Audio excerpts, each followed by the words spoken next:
me being one of the younger designers, like one of my jobs was get into the office and pull the blinds open so it didn't feel like you're in a cage. And I just distinctly remember Bruce Duckworth being on a call with David. They would talk a lot. Mm-hmm. And he said the word Lars. He was like, "Oh, hey, Lars." and I'm like opening blinds and I'm like, look down. I'm like, I only know. There's only one Lars. Yeah, totally. Right. Like it's it's not an odd name. I guess it depends where you are in the world. In Scandinavia, it's maybe a little less obscure. But anyway, for whatever reason, I just had this weird hunch. And I was like, Bruce, who are they talking to?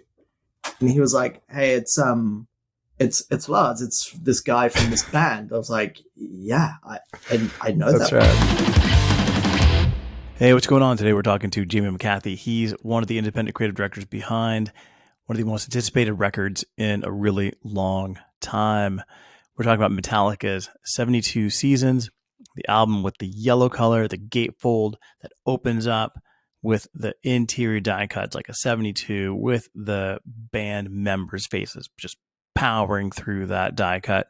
It's got the blackened toys sprawled all over that yellow floor on the cover. Jamie checks all the boxes for a great packaging unboxed guest. Now, he's worked on alcohol brands, baby packaging, fashion brands, iconic heavy metal albums. He's done a ton of Metallica albums. And he comes on and he's going to talk to us about being with one agency for 17 years, building a career around what you personally care about and what you actually want to design.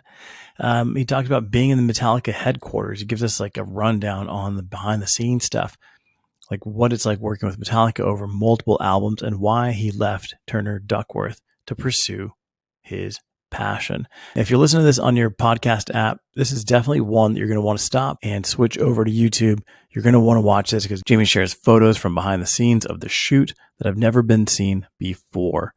You see the video of them torching the items that are on the album cover. Like they literally had not a blowtorch, they had a flamethrower on the streets of San Francisco, just flamethrowing these items. And we talk about how they shot the image as like one big image behind a die line so that they would make sure that this image would be able to translate to the actual packaging. So they actually had a die line with the photographer in terms of just aligning everything, which is pretty cool. It just gives you like a sense of the concept and the thoughtfulness that went into this. It wasn't just an album cover. This thing extends way beyond just this cover. So you're going to want to watch this on YouTube versus listening to this on your podcast app. Or you can do them both. Either's good for me. All right, so we've been making videos on how to design packaging. We've done packaging teardown videos explaining how stuff is made and behind the scenes of videos like these. Let us know what you prefer, what you want to hear, what you want to see more of. So let us know in the comments what was the first album that you remember buying as a kid. Mine was Somewhere in Time by Iron Maiden. I think I was like in 6th grade. And that was quickly followed up by Beastie Boys' License to Ill. Here's the episode with Jamie McCathie. Can't wait to find out what you were listening to. Super stoked on the new Metallica album, the Killer Gatefold album from Metallica. Dude, that's amazing. But before we get into the Metallica album, which we are going to talk about, like 100%, you spent 17 years at Turner Duckworth, not just in the UK, but then you moved to San Francisco. That's right. Like, how's that built your career? I mean, that's a long time to be with one agency. Yeah, a couple of things, and because it's certainly an uncommon thing to do as a creative is generally stick around at one place. A couple of things that I'll say is that one, they were an incredible company. When I first joined, it was in 2004. I'd graduated college in England. I'm British. And I moved to London and I was running around doing the circuit in London, doing kind of internships, trying to get a job. But I had desperately wanted to get a job at Turner Duckworth. At the time, they were just like this like incredible agency. When I graduated college, I did a lot of packaging, was actually kind of a focus of the college that I went to.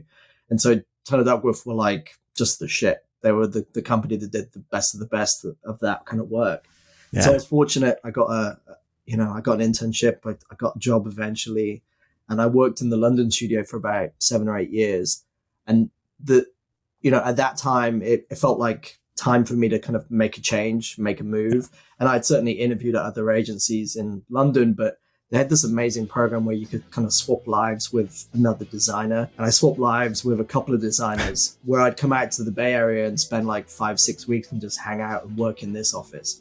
I did that a few times. I worked on the Def Magnetic project while I was still in London. I loved it out here. So I kind of asked as one of my options, like, hey, instead of me kind of like making the move to another agency, can I make a move out to San Francisco? Because the offices were so different. They were the same. They had an ethos that felt the same, but they were very, very kind of different. So it felt like I worked at two different places. And then I spent the last 10 or 11 years here in San Francisco working at the San Francisco studio. Wow. The other thing about TurnerDuckworth that has and was always amazing is the diversity of work. And so that's kind of what enabled me to keep my job at one place as long as I did. And when I worked on Def Magnetic, the week after I flew back from the Bay Area and was back in London, I was working on Desitin diaper cream. And that, I always tell people, that is kind of what kept me in my job. I worked on like Royal Mail stamps and D&AD awards. And then I also did like trophies for John Smith's ale. And then I also did Metallica. It was just so broad that it kept my job super interesting. And so that's right, man. One of the things I always loved about that agency. So like from metal to bums.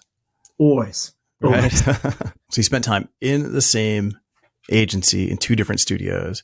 Yeah. What's the difference between the UK studio and the US studio? I mean, it's a cultural difference first and foremost, which, albeit we speak the same language through English, but it is a very different place.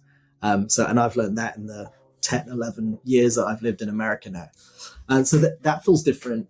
But also clients are different here. And so primarily at the time, London worked with mostly European clients, although we did have American clients as well. And then the San Francisco studio at the time worked mostly with kind of American clients and Asia as well. So that in itself kind of drew the big difference.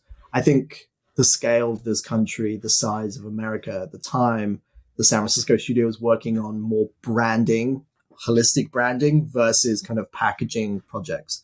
And so not that packaging was kind of like the focus, but London was very good at packaging design. The San Francisco studio did a lot of like big visual identity. At the time when I moved here, we just worked on and finished the Coca-Cola visual identity. We'd done Amazon, we'd done Levi's, some really big brands. So that was one of the big differences. My move here in my career was to work with bigger brands and work on more diverse systems. Which, definitely coincides with the kind of work we were doing with Metallica as well, because it's beyond the package itself. You worked on a couple of Metallica albums, Desitin. Like, what's the one standout project that you've worked on, either in the UK or the US that was packaging related? The Def Magnetic project was pretty incredible. It was pretty amazing. So I always would use and hold that one up as being kind of one of the projects that I was incredibly proud to be a part of. I think, though, if I look back at kind of other projects, some of the other things I'm incredibly proud of. I mean, recently we just worked on Maker's Mark before I left TurnerDuckworth. And that visual identity system I'm incredibly proud of. I think that's beautiful work. I also love the work that I did way back early in my career with a brand called Waitrose, which is a British supermarket. I worked on a lot of those early projects in like 2006. And I think that work still holds up today as being really beautiful packaging. And really was kind of the ethos of TurnerDuckworth, that everything, no matter what it is, should be beautiful. And so that work, I think, really stands up and kind of holds that ethos. Wow. And going back to like Def Magnetic, right? So one, I remember when this thing came out, man. I remember when this album came out. It was everywhere. Like you saw it, like obviously you see it on the die line, you see it like on Pen Awards. And for anybody that's listening that maybe a little too young to remember this, I can't believe there'd be somebody that's too young to remember this, but it was like, you had a die cut coffin, you had the magnetic poles like visualized. There was like die cut, there was like layers. I don't think there had been an album that had come out that was that detailed at that time, because everybody was kind of like shifting to digital. So that was pretty awesome. But that was a few years ago. So what role did you play? Were you still were you a creative director at that point, or were you more in the design side? I was a designer. So when there's a slight tangent, but worthwhile, I believe, because it kind of gets to how and why we met and worked with Metallica. Because, at the time we're a design agency. We have 2 offices. We have one in London. We have one in San Francisco. I'm a designer. And it's going to sound weird, but we're in this amazing building in West London, and it was slightly sunken in the ground. So like the windows were higher up, and they had these like big security blinds. And so in the morning, me being one of the younger designers, like one of my jobs was get into the office and pull the blinds open so it didn't feel like you're in a cage. And I just distinctly remember Bruce Duckworth being on a call with David. They would talk a lot.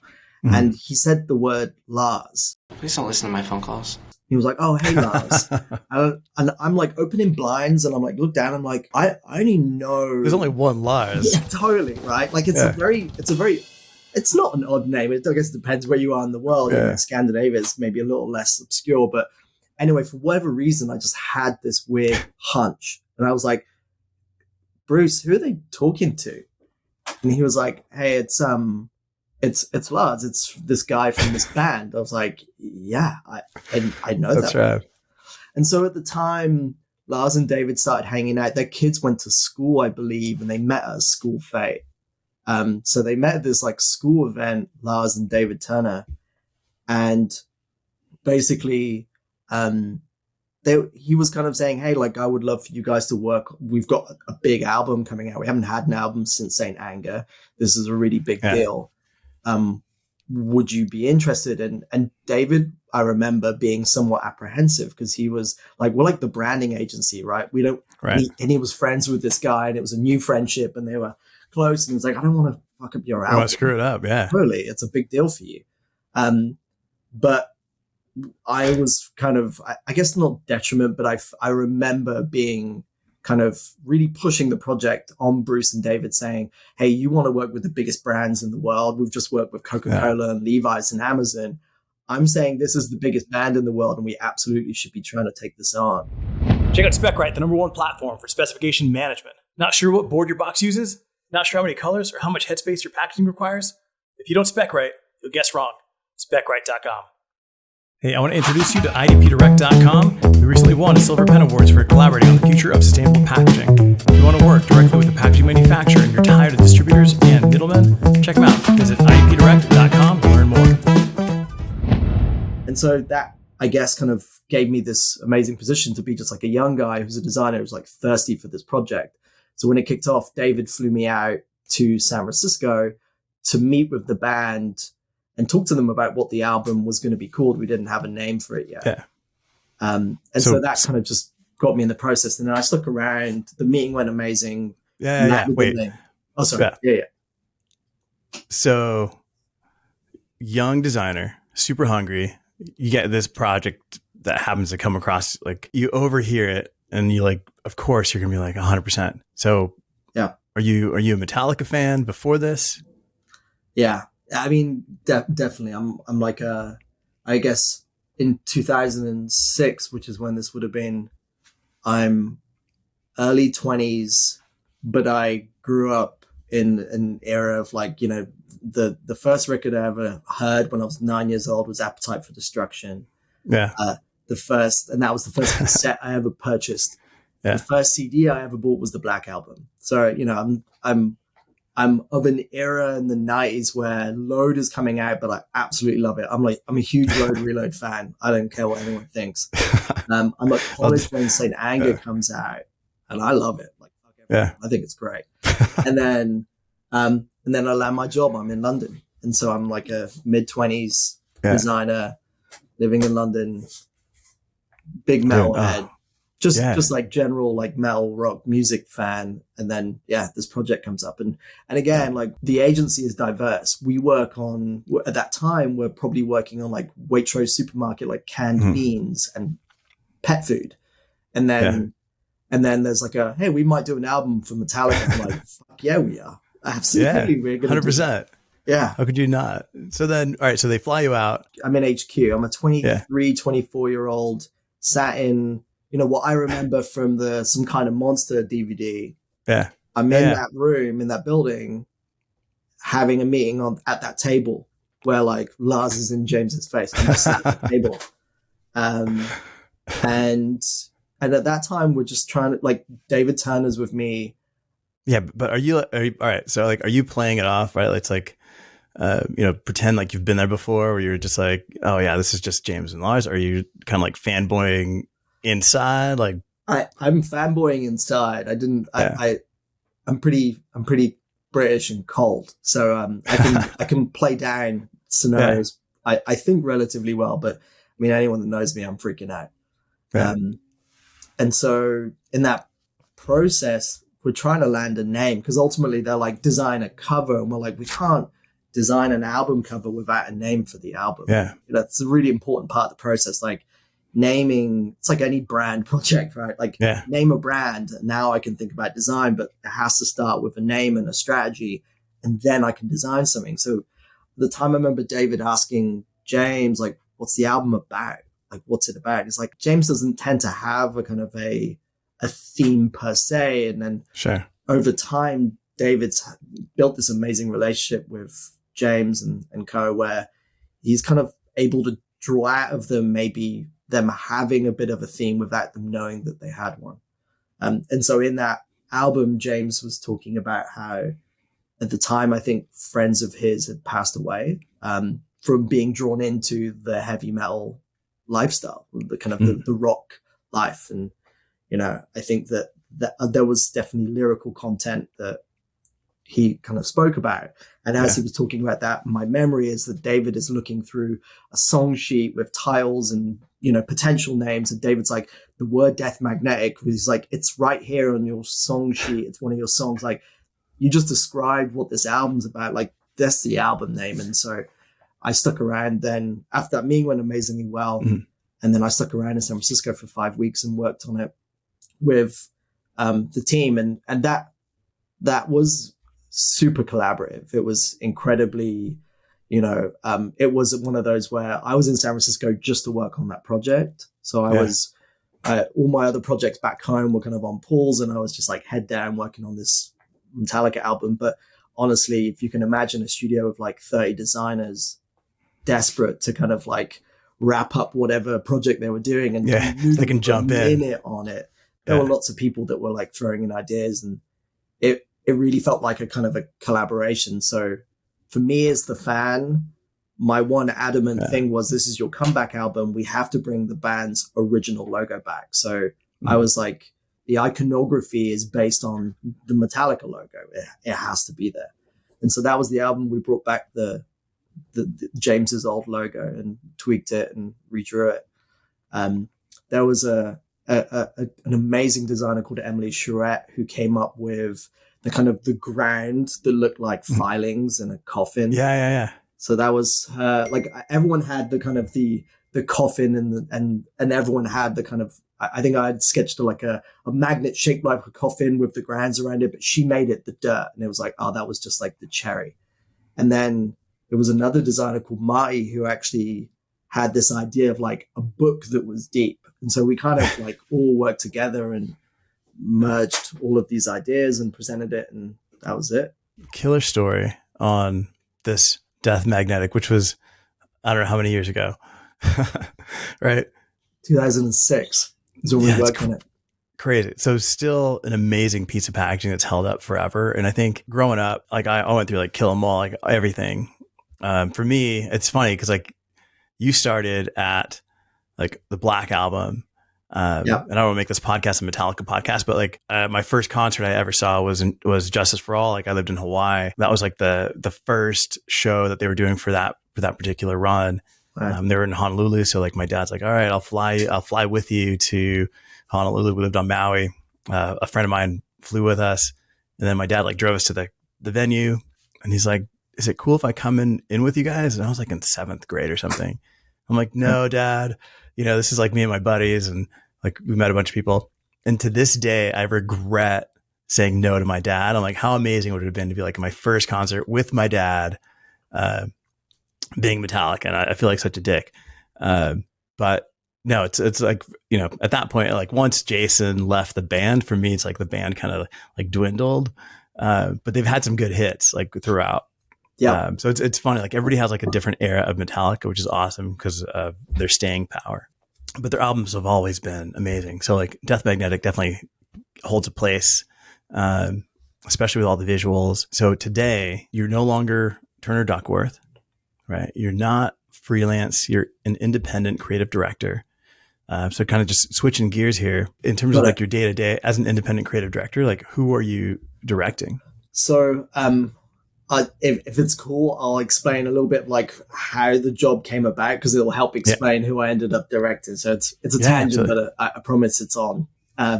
So I leave. I have my notice in. I'm leaving my job. My aim for leaving my job is to be an independent creative director, and I guess independent creative director meaning I intend to design more than I have done. I was an executive creative director when I left my role.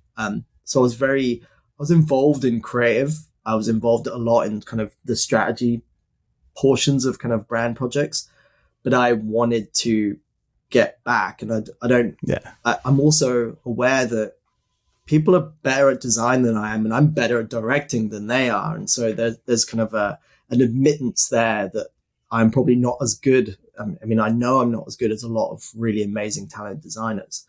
And so my intent with being an independent creative director is that like I intend to work with others. It just so happens that I'm independent. I don't have an agency. And so my hope is to build a network of people that I can continue to work with even, in the future. At the time of leaving, there was a talented designer who I had also previously worked at Turner Duckworth with that was freelance. And so David Turner, when he left Turner Duckworth, the one client that he kind of kept as a side project, because he's retired now, was Metallica. Yeah. And so David's been working with Metallica since the last album. So I also worked on the last record and the artwork for that. But David's been working with them. So he did like the blackened like shortlist thing, like, and all of the S&M too. Like David did all of those projects and all of that design work. But when he was asked to work on a record, he was like, oh shit, I need help. So David called me and was like, hey, I hear you're leaving. That's fantastic news. I absolutely need your help. And I was like, yeah, I mean, that's a dream first gig.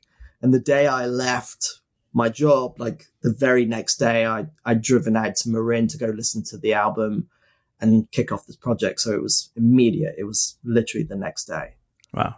So is this like you pick up the phone and like, hey, Lars, I'm coming over.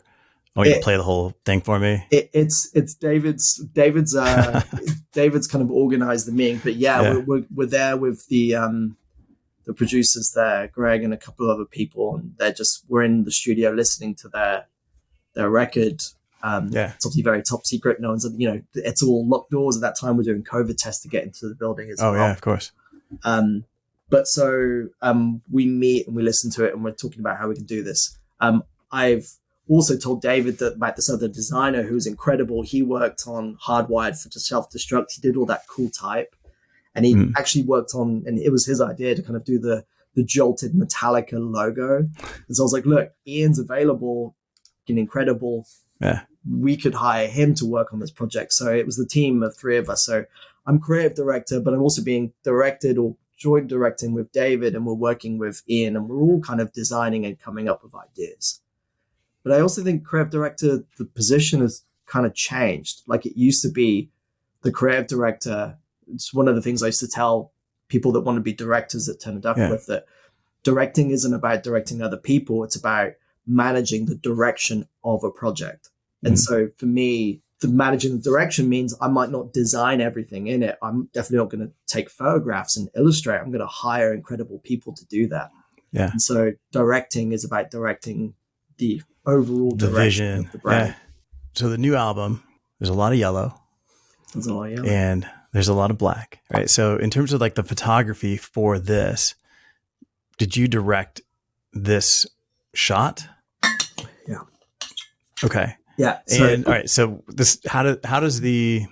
so you listen to the album, and I know I sent you like a list of questions, and these are none of those. That's fine. Like, as you're building the strategy, like, are you listening to this nonstop? What's the strategy look like for an album? Like, it goes beyond the album. Yeah. Yeah. So I again, kind of like, and this is probably related to what I love about what San Francisco TurnerDuckworth were doing at the time when I left and moved to America, and they've continued to build and grow and do, is that it's much more holistic brand. It's everything a brand touches. And when we worked on Death Magnetic, we worked on the packaging and the branding, we did. But what was amazing, we noticed quickly, was that like the lighting on that record were the coffins that we made were like the lights. And I remember seeing that, and Lars kind of talking to David and being like, everything is connected. And like, in some ways, when you think about these album launches, they're campaigns, they're whole campaigns. Yeah. And it can't just be a cover. It has to be so much more. And so it's a visual identity system. It's a branding system in some ways. And that's how we've approached it. So that as a side note, because when David came to me, it was, yes, we're going to do an album cover, but also we need to think about what is the system so that when there's a website, when there's a poster, when there's what ties it together, what binds it? How do you recognize the launch of this record wherever you go and whatever you see?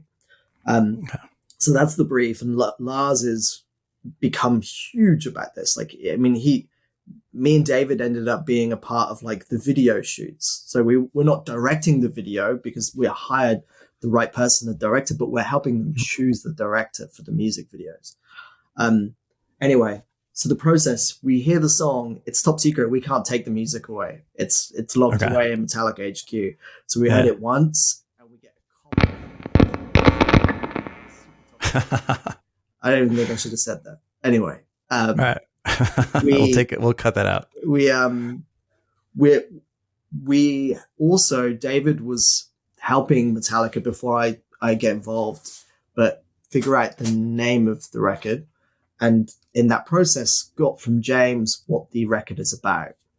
And James spoke to a book he'd read that involved the kind of the ethos of 72 Seasons, which is about the first 18 years of your life. And James wrote in this email, and David briefed me almost like with James's email to David, which described what the record was about. And ultimately this line came up, which was Prisoner of Childhood. And James wrote it in this email, and David was like, that to me is like the brief, Prisoner of Childhood, go. And so the first process was us just riffing on what visual kind of ideas spark from this kind of line or this theme, like the first 18 years of your life, Prisoner of Childhood. And David Turner, brilliantly, as always, was like, the idea of a crib is like bars and the Prisoner of Childhood. And so he was like, that's the idea. Like, so David was kind of running on that. I had this idea that was around, there was a lot of theme throughout the lyrics that were about shadows and darkness. And so I had these different concepts that were about shadows. And in this process, by the way, we're showing the band just like pictures, images, all sorts of stuff that they're not designs, but they're kind of ideas or thought starts for visuals.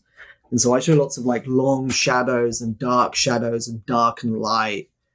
And David had this idea because Lux Eterna we knew was going to be the first single on this light eternal. And there's a lot of positive in this lyrical content this time as well. A lot of really positive stuff. So David also had this amazing idea of like a bright yellow, like a warning sign yellow. And then I was playing with shadows, and then Ian had this video idea. Again, it was nothing to do with an album, but it was like, what if we shot a video where we just burnt toys? And it was all about kind of like this fucked up childhood kind of theme. And so, you know, through a couple of rounds of visuals, we kind of landed on an amalgamation of all these ideas. And then we also had another idea that was around a 72 as like kind of like the cover, just the 7 and a 2. Yeah, that made its way into the record eventually. To the internal. All right, so like as I'm looking at the cover, Right. We've got the yellow, the light, you've got the black, the burnt.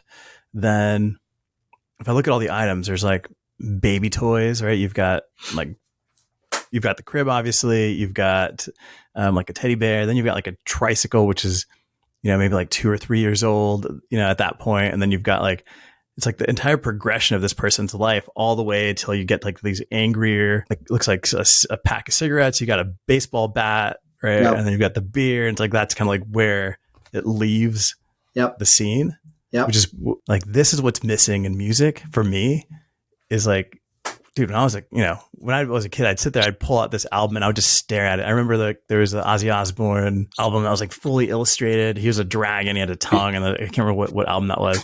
And you're just like looking at the illustration. You're looking at the people in the background. You're like, what are these people doing? And as you're listening to it, right? Like on this one, like you would sit there and just stare at all these pieces and see the work that went into it. And like, what are they trying to, I would probably count all these pieces and see if there's 72 pieces in the shot, right? It's like how, like, I don't know. That's like where your head goes as a kid as you're listening to music. Like, what was the idea behind this? So the 72 seasons that represents the first 18 years, the intent was, yes, the crib was like the hero of the image. But then I remember we had a concept early on that was just the crib on a white background. Mm-hmm. And Lars was like, it feels like it's missing something. And we had this burnt toy idea. And we're like, wouldn't it be cool to tell a story around the crib that was almost like the remnants of an 18-year-old that's gone through progression. So it's everything from baby to 18. Yeah. And it looks like it's gone off the rails. The other thing that was important to David, and I love the thinking and the depth of thinking, but the burnt hole in the crib was a kind of an additional thought of like, does it look like they've escaped or does it look like a disaster? And like that kind of, what you're explaining of like being able to read into album covers is kind of missing. Like the not knowing is part of the joy. It's storytelling, but less literal. It's kind of really, hopefully visually telling you something if you read into it, but you can kind of take away something that you want from it and others can from it as well. There's not 72 items, unfortunately, but we certainly or there could be, go buy the album. The intent was feel like there is. I mean, there was a lot of, you can see, but on the back there's even more items. Yeah, and then I don't know if you have a copy of the record, but there's lyric sheets, and I've got the CD here as well, and like we then also kind of have individual items that were all kind of used throughout. Whoa, shoot. But there's kind of individual burnt items. Like looking at the album, it's definitely an iconic piece. There's already like a ton of YouTube videos out there. Like, is this the iconic album from Metallica? Like people are, asking, and it's only been out for, like hours at this point. Yeah. But if we look at the gatefold, like, well, once you open it, then you've got those die cuts.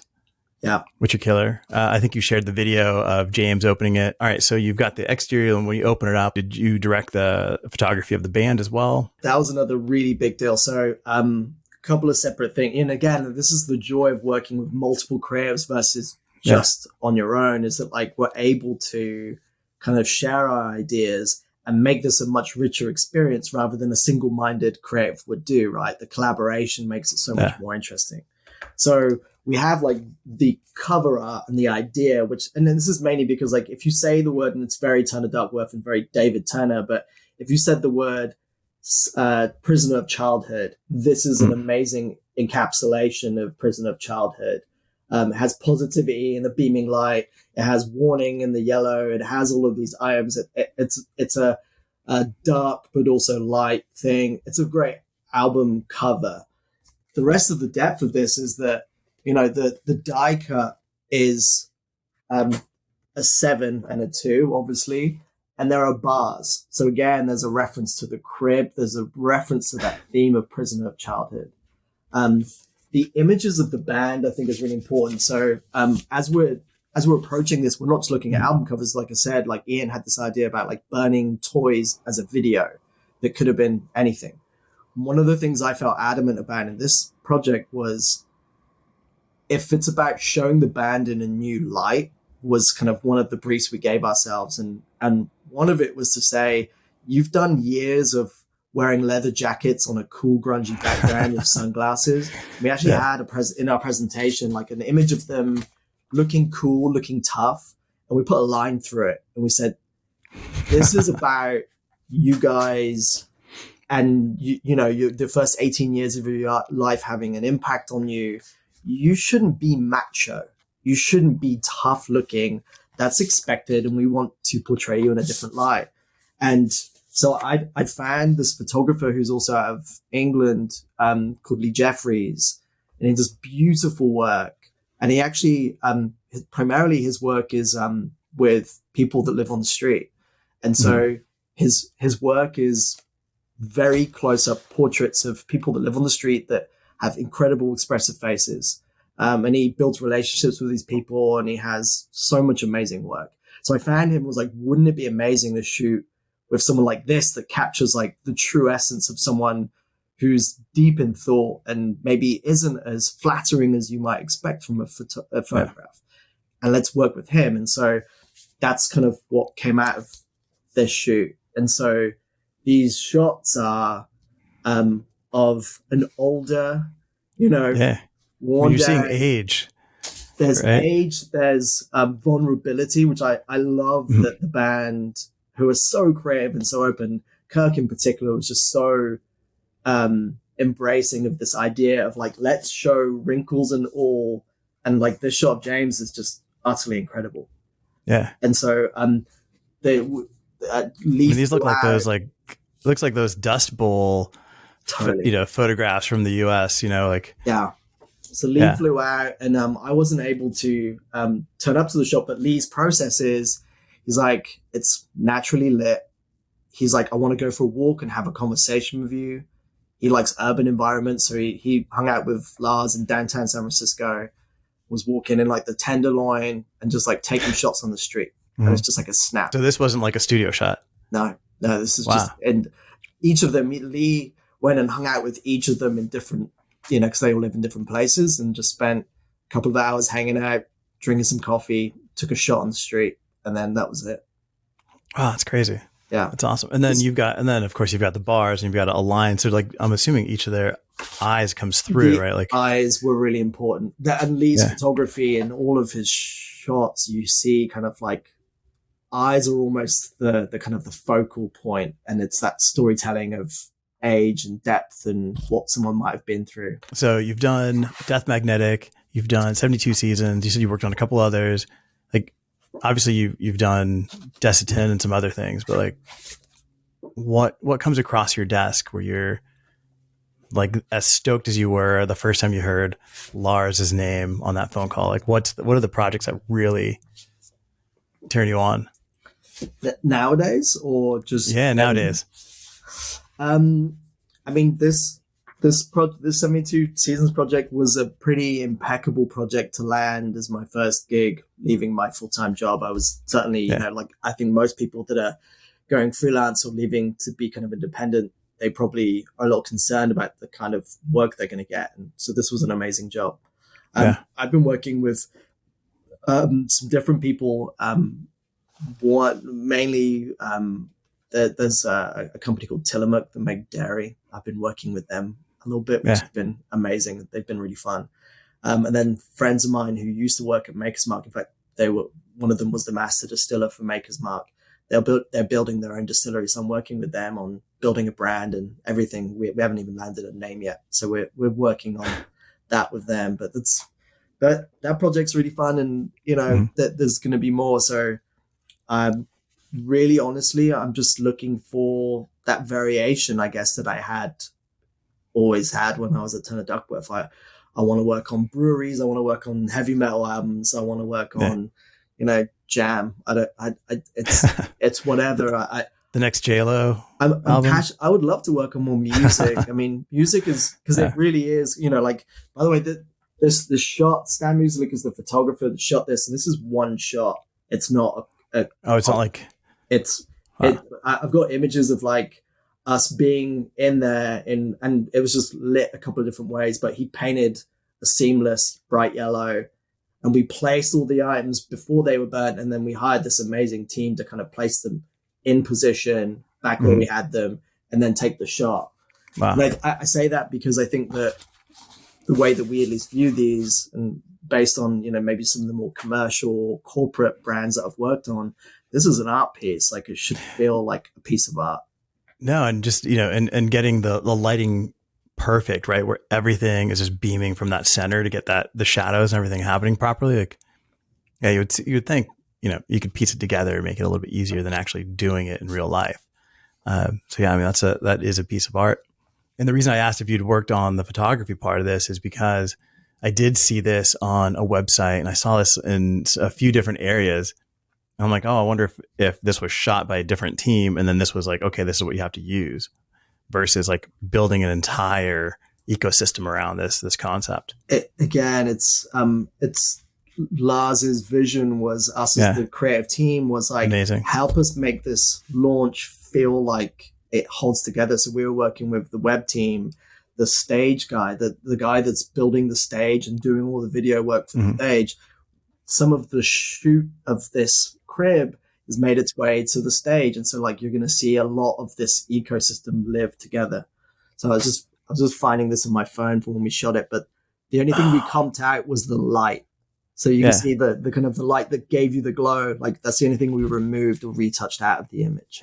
So then in that shot, you've got all the pieces off to the left of the crib that wrap around to the back of the album. Yeah. Like, had you already considered this is the front and then it's going to wrap around, or like, why didn't you have more pieces off to the right? Like, to give yourself that flexibility. You already knew. We already knew. Yeah. We already had it laid out. It's like, we'd pretty much been like, we need this and we need this. And so we had this die line up on a screen with the shot.